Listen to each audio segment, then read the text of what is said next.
Hello all, man. So, just finished my first day of introductory philosophy, so that was something.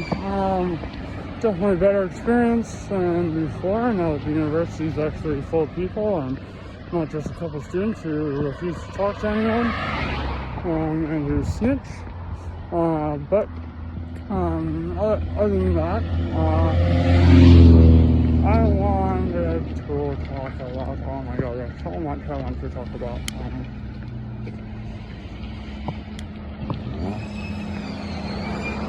I wanted to tell you another one of my fiction stories I came up with.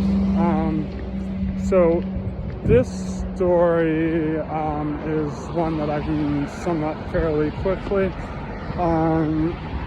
It was essentially inspired by Alzheimer's and dementia, and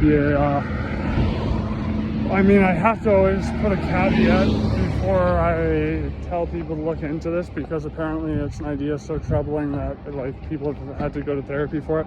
I don't see why myself, but in any case, quantum suicide, it's an interesting example of where philosophy, particularly stuff like metaphysics, talking about consciousness and whatnot, bleed into science, because quantum suicide was this idea, a thought experiment that Schrodinger, who did the infamously, in my opinion, misunderstood study of Schrodinger's cat, where he was going, hey, yeah, this is an example of how absurd quantum physics is at this point in our understanding of it, and people have taken it more at face value, unless there's a kind of, almost sort of facetious in motivation thought experiment that he designed. But Schrodinger, he made another thought experiment called quantum suicide, where parallel universes are a thing, and we exist in these parallel universes. There are going to be versions of ourselves dying all the time. But instead of dying, we're just going to be transported into another universe where we'll continue to live on, but our consciousness will become weaker and weaker and weaker every time we die in one universe. Correct me if I'm wrong, but I believe that is the gist of the idea. Now, this story, essentially what happens is a phenomenon for reasons that are deliberately left obscure, because, I like there being elements of cosmic horror to my stories, I believe it. Cosmic horror is a great means of getting people to ask questions about what's going on, what's not explicitly answered in the story or the subtext. But in any case, it starts encouraging this behavior on behalf of people who practice at anything, be it a trade, a hobby, musical instrument, or welding.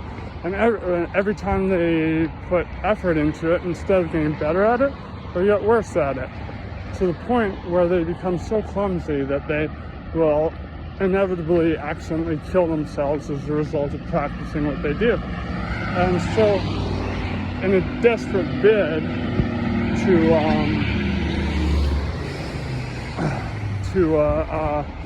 try and exploit this unknown phenomenon, human beings that haven't died yet, and by the way, at this point, the people who have died start reincarnating. They just appear again, but they're more distant than they were in their last life, almost like amnesiac or something. Someone in kind of a fugue state, and each time they die again and again and again, they get more and more distant. So the rest of humanity goes, well, if we just sit down and do absolutely nothing, maybe it'll have the opposite effect, and we'll get good at everything we're not doing.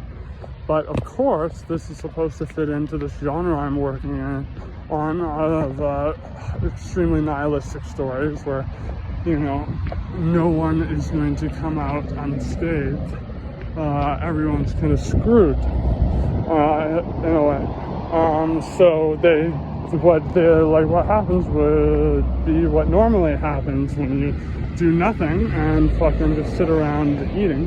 You get fat and, obese, and you get all the issues that come along with it. So, yeah, long story short, humanity's screwed either way. Now, another thing I wanted to talk about is why I, after a nice long think, came to the conclusion that why do I want to quit smoking? Honestly, cigarettes are kind of a writer's best friend, and I find that the 5 minutes more they afford me every hour outside, especially with these American spirits that burn like 10-15 minutes, that time afforded to me where I'm in silence, and I'm processing everything I just took in over the last hour, is worth the fucking 7 minutes or whatever that each cigarette's taking off my life. Cumulatively, if that's true, that means, say, if I was initially going to die at 80 as a non-smoker, I'm going to die at 75, essentially, which I'm pretty sure that's how the math checks out. I could be wrong on that. Feel free to correct me if I am. But I don't, frankly, want to live to be 75 or whatever. I think the reason that people who are elderly, have these terrible cases of dementia and stuff like this is, except for, in cases of early onset Alzheimer's where there's clearly something going on with the neurons, I think, it's a product of our species just living longer than we should. Because, our lifespan jumped about 50 years in the span of less than 100. So, I think, naturally that has consequences when it comes to, physiology, neurological facets, especially when it comes to dementia, stuff like that. Because, no one knows exactly what causes dementia, but it's thought that it has to do with our neurons breaking down because of, inability to have proteins being, essentially feeding these neurons that are doing these little dances that form our memories. Interesting side note, another good thing about psychedelics is that they're thought to prevent Alzheimer's and dementia, because one thing we can say about it is that in patients who have it, it's shown that there's less activity in the hippocampus, which is also what causes depression and stuff like that. Sorry, I hope the traffic isn't too loud here. They're actually starting to use psychedelics in treatment of people who have early onset Alzheimer's. But yeah, anyway, so that story was inspired by that. And I find that so many of my story ideas just come to me while I'm out having a cigarette and pondering things. And I find, if I say I'm vaping, I'll typically, I'll be doing it inside because I got my dad into vaping, so he doesn't give a fuck if I vape inside because he vapes inside. So I'll have my vape beside my bed and I'll stop getting a decent sleep because I'll be waking up to take fucking hits off of it. It's just, yeah, and plus I'm not a huge fan of the vaping culture community. I feel douchey doing it. But I know I need nicotine in some form or another. It just, for me, I'm not advising you to go out and fucking start smoking a cigarette. I would, if you haven't started, I would advise you not to start. I would advise you the contrary. It is a terribly expensive addiction, and it does have, ramifications that are more immediate than, say, that, throat cancer you might get way later on in your life. You get kind of You get yellow fingertips. You smell like cigarettes. You taste like cigarettes. It's not super attractive. You will stress about not being able to smoke when you're indoors or whatever.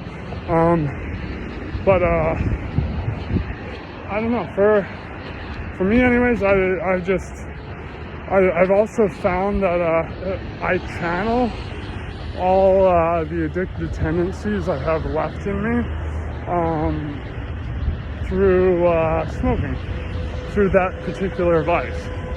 So let's say any part of me or my subconscious that wants to, put a needle full of opioids and cocaine in my arm, which, I haven't had that thought in a long, long time, but I know that I could. I know that it is possible. Thus, it's best to err on the side of caution and to exercise myself in a way where I am unburdening myself of those potential urges through smoking cigarettes and being like, yeah, this is my poison. This is my poison, and I'm getting my fix of poison here, so I don't need any more poison.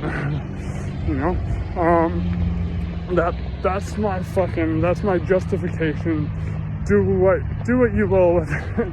And again, don't start smoking if you haven't started already. If you can ingest nicotine in a safer way, like snus or vaping, and you have to ingest nicotine, I would suggest doing that instead. But I just have had a love affair with tobacco specifically my whole life, and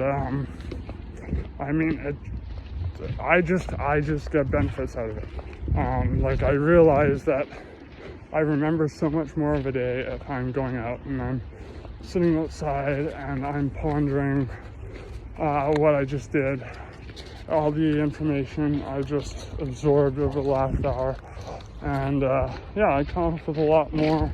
I feel like I am using my brain a lot more, less of a tendency to just kind of shut off and go down rabbit holes and let information come in but not really question it very much. I think cigarettes have been demonized unfairly,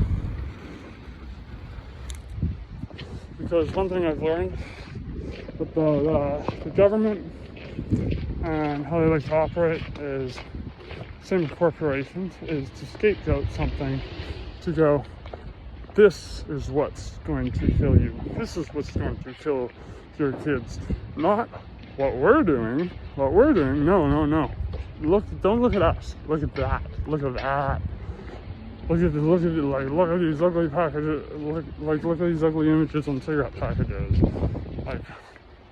It's just some means of going, ooh, isn't that terrible?